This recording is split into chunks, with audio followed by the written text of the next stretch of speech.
Novak Djokovic wins his 10th Australian Open, his 22nd slam, and captures the world number 1 ranking as well against Stefanos Tsitsipas, beating him in straight sets 6-3, 7-6, 7-6. A match which we're going to break down, an interesting match to say the least. And for Tsitsipas, it's not the result he would have wanted, but there are some positives to take from it. For Djokovic, of course, he has the victory, he has the celebratory Grand Slam, and not just that, but he's equaled now Nadal's tally of 22 slams, and he's on the hunt. He's on the hunt. Before we get into it, though, remember to that like button and do subscribe if you are new. Also, do leave a rating or review if you're listening on a podcast platform. Okay, let's get into this then, because we've just literally done the live commentary for the match. We did the play-by-play commentary. Thank you to everyone that joined in. Now, what I'm going to do is I'm going to try and break it down set by set, because I do think there were differences, especially in that first set anyway, compared to the second and third set. So first set, for Tsitsipas, he started pretty slowly, to say the least. It wasn't ideal from Tsitsipas, and he managed to really struggle throughout his service games. Djokovic came out and looked fresh. I know a lot of people are banking potentially for neutrals anyway, or Tsitsipas fans are probably banking on him coming out relatively sluggish, and then Tsitsipas being able to break early or take the first set. That wasn't the case, and it hasn't been the case throughout the whole of the Australian Open really as well. He's only lost one set, and it wasn't the first set. Now, the reason why that's been the case is because Djokovic has been a lot more aggressive generally anyway, and when it comes to the baseline exchanges, especially on the forehand side, he's been a lot more attacking on that forehand. He's tried to open up on it on the in-to-out forehand as well, and his serve has been really potent throughout. An interesting stat as well that came up, which was the tour average, or the average, I guess, for the Australian Open in terms of breaks of serve converted was 75% early on in a set or in a match. For Djokovic, he was at 96%. So that means he'd only not broken once when he'd been given the opportunity early in a match. Incredible. I mean, just completely clinical from someone who epitomizes that word. He really does, Djokovic. And that's what this display was. It wasn't a display of, this wasn't Djokovic at his best. It wasn't. But it was Djokovic at his best mentally and tactically. I don't think physically and in terms of the way he was hitting the ball, he was at his best. No way. But he didn't need to be. Because he is one of the GOATs, and these guys manage themselves perfectly when it comes to these types of massive occasions, especially against people like a Tsitsipas, who are from that generation coming up, or are now the now generation, I guess.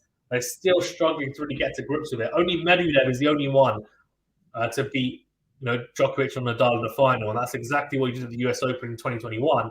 We have to remember the pressure Djokovic was under, given he was one match away from completing the calendar slam. So I think we have to factor that in as well, maybe now, given what we've seen since then. So the first set, as I said, Djokovic came out quickly, and then he got the break of serve midway through the set. Tsitsipas gave up the break of serve with a double fault, which was really poor, in my opinion, and he wasn't timing the ball particularly well. The forehand wasn't really working as well as it normally does, and he wasn't hitting a lot of first serves as well, so it kind of made sense and was in sync with how the set was going that he lost that first set. And you can see here that eventually he got up to 60%, but that was after he got broken as well. So he started ramping it up, and by that point it was too late. Djokovic had 94% of first serve points won, which is crazy. Break point saved 2 out of 3. You can see that for Steph. So he did save some, but eventually got broken with a double fault. So yeah, I mean, winning some full serves as well, not great for Steph there. And the damning stat for me was the fact that he only came forward once. And what happened in the first set is he came forward to the net once. He hit a forehand approach. So he hit a serve out wide from the juice side. He dragged Djokovic out. He got the shorter ball. He went forehand on the line. And the forehand approach down the line was pretty good. Djokovic read it, though, completely. So he got across very quickly. Tsitsipas approaches the net and he gets past with a backhand down the line. Sorry, backhand cross even. Djokovic just crunches it. Tsitsipas immediately stops coming to the net, which is why he only came to the net once, you can see, in the first set. In the second set, the complexion of the match changed because Tsitsipas started to hold easier on serve. He was making more first serve. He was hitting his spots better. The forehand started working better as well. And that was good to see. With Djokovic, he started making a few more errors than we're used to seeing from him, especially on the backhand side. I think there's a ridiculous stat, which for the match, if I'm not mistaken, Djokovic only hit, so it's just before the match ended, so I think it was 5 or 6 forehand unforced errors. Steph was in the 20s. In the 20s, I think it was at 25 forehand unforced errors for the whole match. I mean, that's just so many. And there were a lot of errors on the forehand. And of course, he does hit the forehand in an attacking fashion. But to be honest with you, so does Djokovic now. And they showed a stat, and both forehands were being hit at the same speed throughout the whole tournament. And not just speed. Speed isn't the only thing, but winners-wise, I imagine Djokovic has hit just as many as well. So it's not really a case of, Djokovic has a more attacking forehand than Djokovic now. I don't think that's the case. I think Djokovic has the ability to hit just as an attacking forehand, but he can also mix it up on the forehand side as well. And Tsitsipas does have the defensive ability as well on the forehand side generally, which is pretty good for the most part. But yeah, let him down, I think. His level wasn't as high as I was expecting. I was expecting him to be at a higher level. Maybe my expectations were too high, or maybe he just wasn't able to find that level. It's not his first Grand Slam final, so I was hoping that would help. But given it was maybe in Australia, it's a second chance against someone who probably had mental scarring against, given he conceded a 2-sets-to-love lead against in the final of Roland Garros. The crowd need a bit more pressure, given there's more Greek people in there. I don't know whether that played a factor, but there were improvements, and we'll get onto that in a second. And the second and third sets, he gave it a good go. He did. And Djokovic's level, as I said, wasn't at the highest that we've seen. And he gave some chances. In the second set, Djokovic made a couple of errors, a couple of unforced errors. One was a backhand, actually, that should have been put away. He got the shorter ball on return from Tsitsipas, but went backhand on the line, swerved wide, opened up a break point, and Tsitsipas then had a break and set point in that second set, thanks to that error. He gets a second serve to look at, and this was a theme of the whole match. The second serve of Djokovic into the backhand of Tsitsipas from the ad court. There was a kick serve pretty much every time almost into the backhand. Tsitsipas tried to run around it a couple of times in the first set. He realized it wasn't working. The forehand wasn't good enough. He wasn't able to give himself enough time to hit a good enough forehand. So he goes, okay, I'll hit the backhand. Keep on hitting it. There are a few decent returns that ended up opening up some chances. But generally, I have to say, pretty poor. And he hit a backhand down the middle of the court for that return. Very loopy. There's a lot of loopy miss-hit backhands from Tsitsipas mid-court, middle of the court, no angle, no depth really on that second serve return. Didn't really make Djokovic try and play at all. Wasn't able to, I don't think, maybe as well, just ability-wise in that scenario. I just don't think he's comfortable hitting it. And so he ended up going over the court. Djokovic then started controlling the rally. They get into a backhand-to-backhand exchange, and that's exactly where Djokovic wants Tsitsipas to be, and where Tsitsipas doesn't want to be. And we talked about it in the preview in quite a lot of depth. So Tsitsipas sticks with it, though, because he doesn't have a choice, because Djokovic is just trapped him in the backhand corner. And he goes backhand, cross court, but it's not got enough angle on it, and Djokovic makes it into an into-him forehand. And the into-him forehand is a winner. He saves the break and set point, and he holds. That was at 4-5. At 4-5 in the second set, and Tsitsipas was a bit cautious, I think. And the reason I say that is they did get into the backhand-to-backhand exchange, but before that, there were some forehands exchanged. He did have a chance to open up more on the forehand.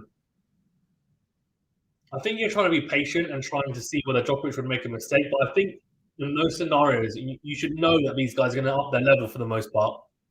You've got to take the point away from them, and I feel like he didn't quite do that.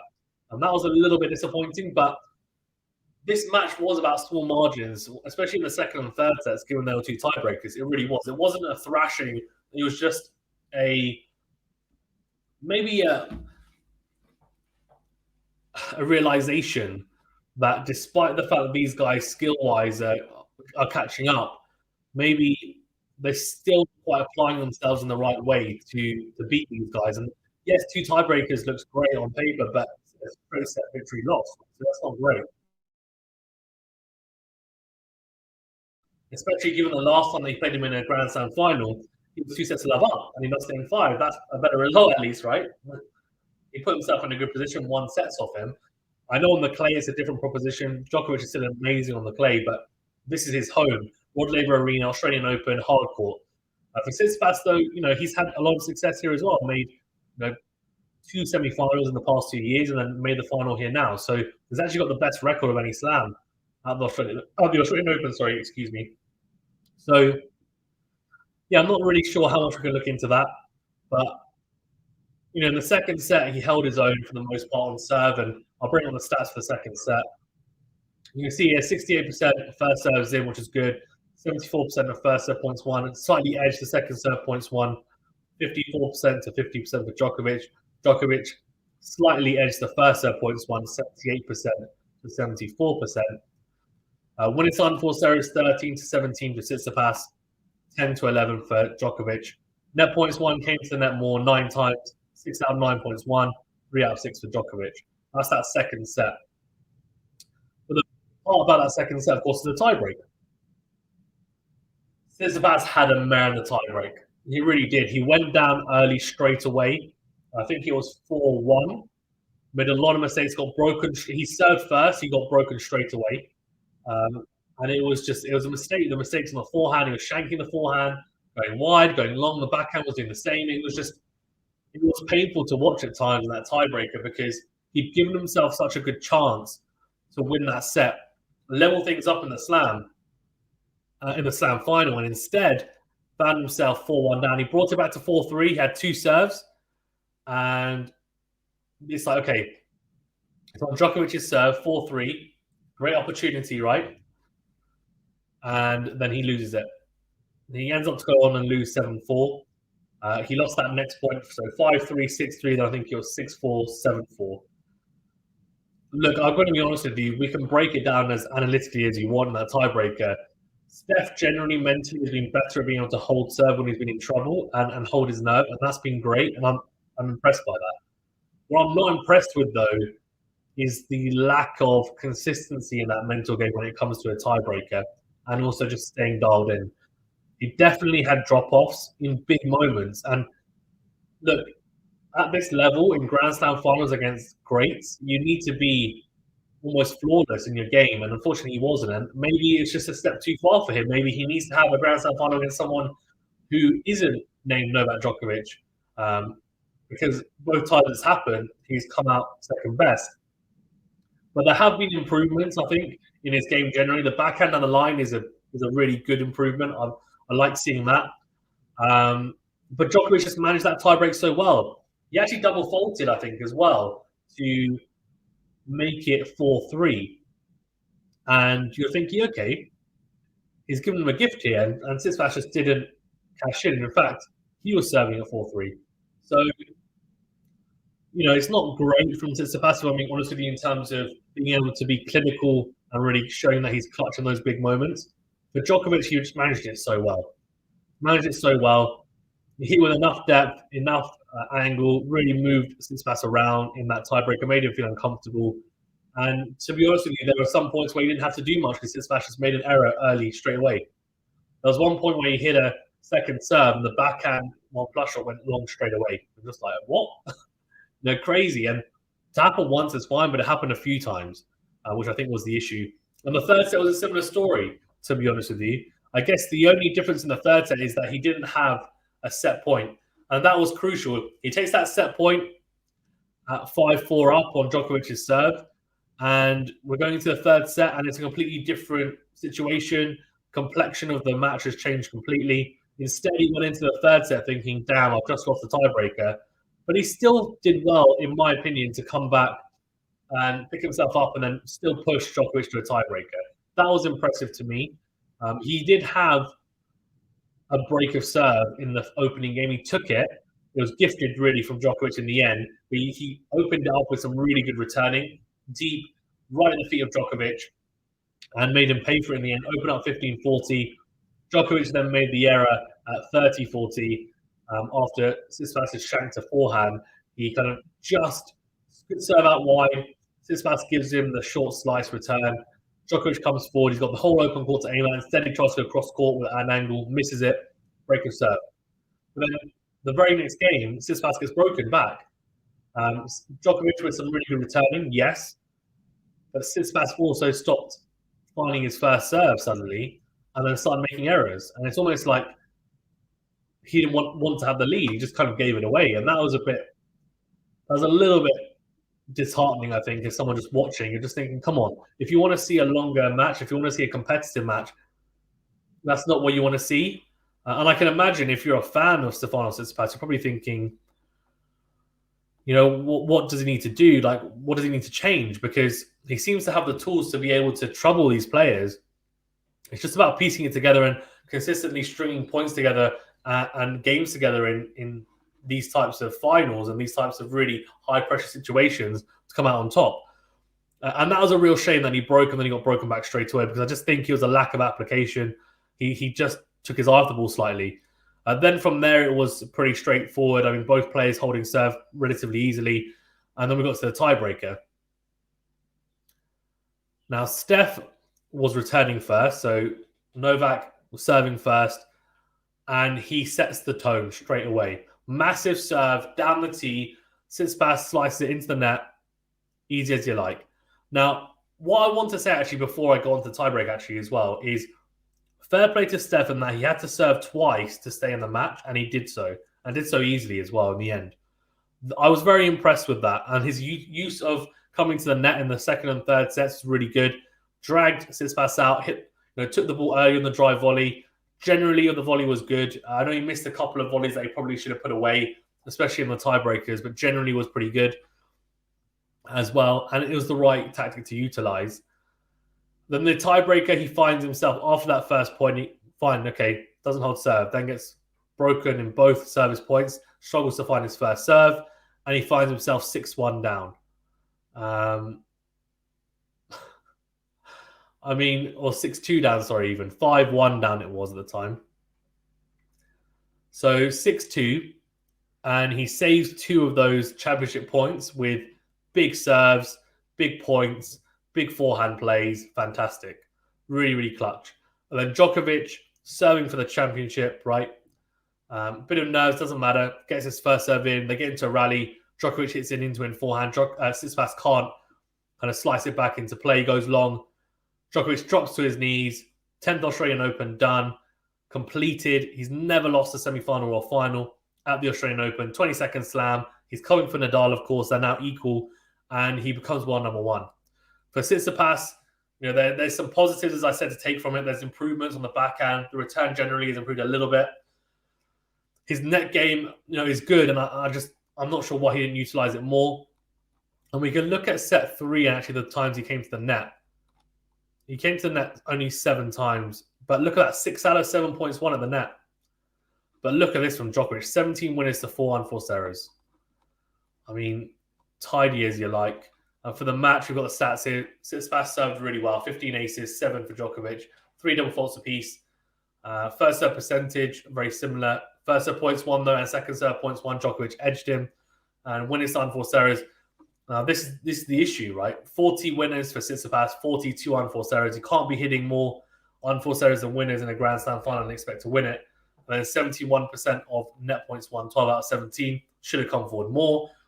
36 winners to 22 unforced errors for Djokovic. 67% of net points won, 10 out of 15. So, look, it's easy for me to sit here and say, well, Tsitsipas didn't play particularly well, and Djokovic was clutch, and he won, and he was clutch in the end. He won, he was clinical, fantastic performance. He deservedly so had a really good tournament as well, given that he seemed like he was slightly hampered as well, of course, with the hamstring. For Tsitsipas, he had a fantastic tournament. Easy for me to sit here and say he didn't play at the level I expected, and it wasn't the level I expected. But in saying that, there are improvements there, and if he wins those 2 tiebreakers, which, look, he lost them 7-4, 7-5, so a few points, go his way, and he ends up going into a 4th set, 2 sets to 1 up. Instead, it wasn't to be. He still wouldn't have been the favourite from that position, but my prediction of Djokovic winning in 4 sets fell a little bit flat, Tsitsipas did have the set point in the second set, but he didn't repay my faith in him taking a set. For Djokovic, he marches on, and he looks really good. The forehand potency is unreal, and I think that's the issue that Tsitsipas had in the forehand exchanges. Yes, he had some success, but not as much success as he would have had in the past anymore. Djokovic's forehand is just becoming, and is now, a monster shot. It really is. I guess one of the other positives for Steph to take is in the longer rallies, he did win a fair few of them. That was a positive, kept his cool in some of them. For Djokovic, though, he did what he needed to do, and you could see he was relieved, happy to win. He'll probably go back, have a big rest. I imagine he's not 100% fit, so the way that he's won this is mighty impressive. And we've seen, Djokovic do it. We've seen Nadal do it with a foot, I guess, as well, at Roland Garros, for example. So, look, I mean, these guys just find a way to win, and they manage themselves beautifully. And Djokovic shortened the points and tried to when he could, because he knew probably he didn't want to get engaged and didn't want to engage in really long rallies in case it went 4 or 5 sets. And he was right to do that because it could have well done given the 2 tiebreakers, but he got it done in the end. Thank you very much, guys. Stay safe and well. Remember to hit the like button. Do subscribe if you're new. Also, do leave a rating or review if you're listening on a podcast platform. We'll see you guys very soon. Thank you very much.